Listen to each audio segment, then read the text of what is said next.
Hello, it's Dan from the ETSN channel. Back with an update.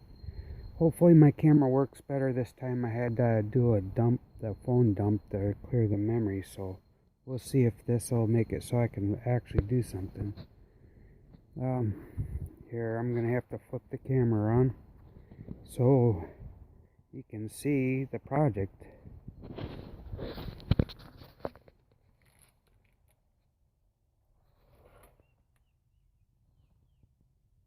Look at all that.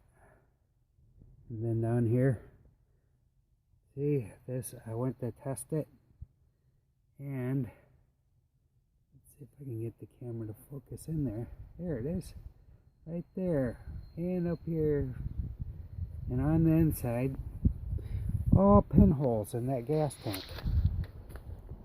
And the Honda CB900, it actually runs.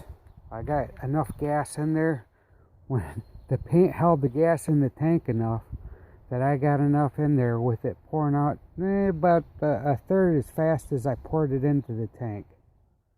I managed to get the engine started. Discovered it has an oil leak right down in here.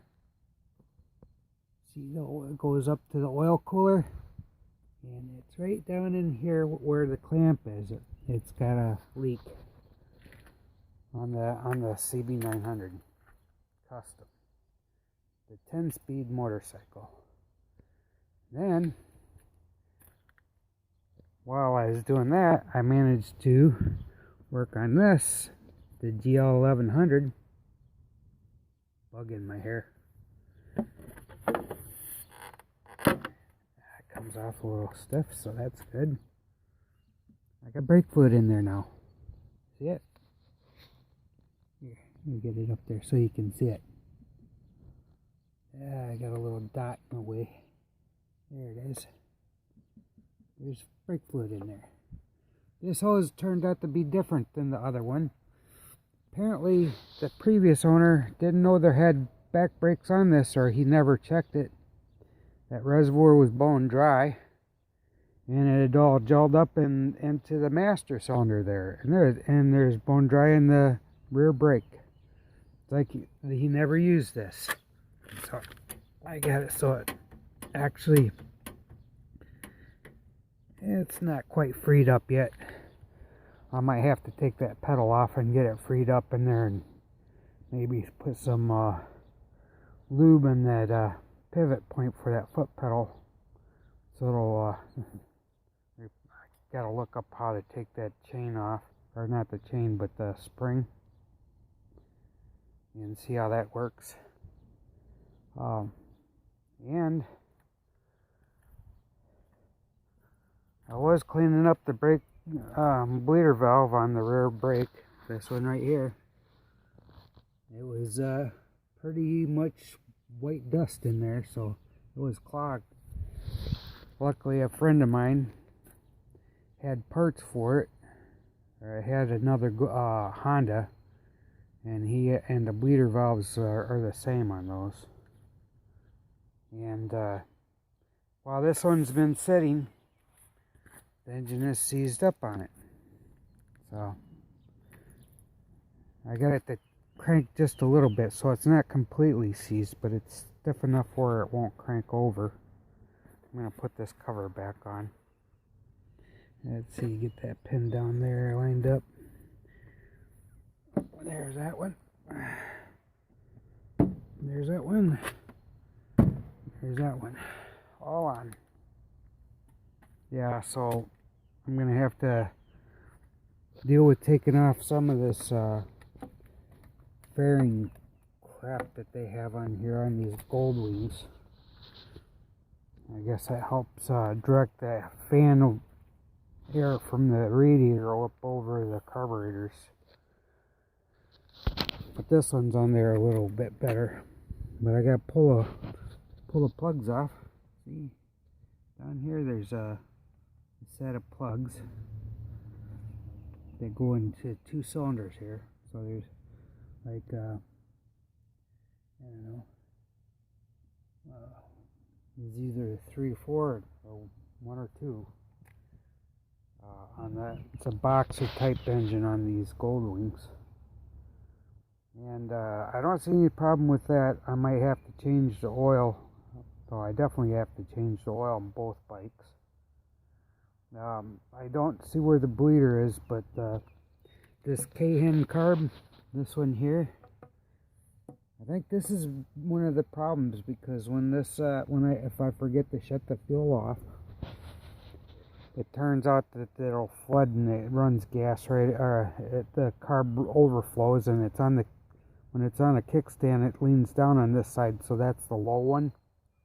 And if the float's stuck, or the valve, the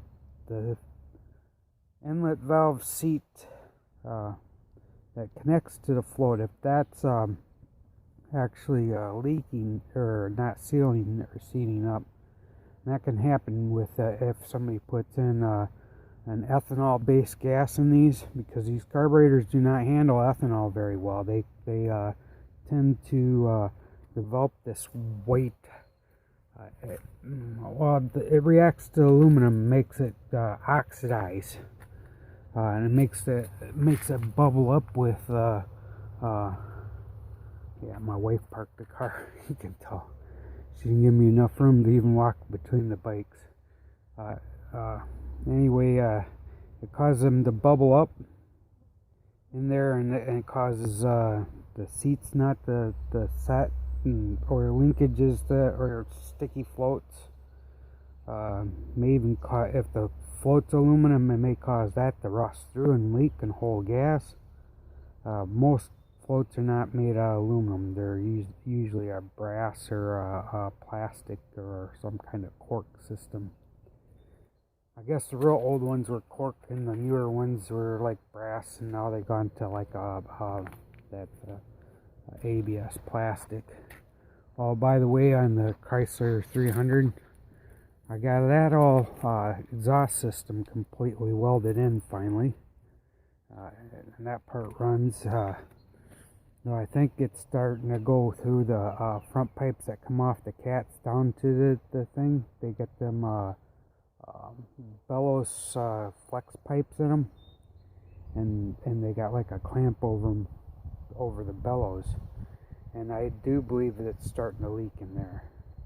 Also, I have a run rich condition on this now. It's instead of running lean, it's gone to rich after I changed the exhausts. I was going to clear the code, but my wife wanted to borrow the code reader for her friend, so we'll see how that works out. Because I definitely need that code reader to erase the codes on it. And it's got a very similar problem with this one, except this one's still got an exhaust leak. The bellows have to be replaced in there. The bellow pipe, the flex bellow pipe. I have it, so all I gotta do is get under the car and replace it. Not looking forward to that. Okay, I got about 3 minutes on this. It's an update on that. I'll have a nice day if you like. See if I can make better recordings now that I got my phone memory to see how this works. Catch you later. Add, like, ring the bell, sub if you want. I'll have more detailed information if this phone does tend to work out better.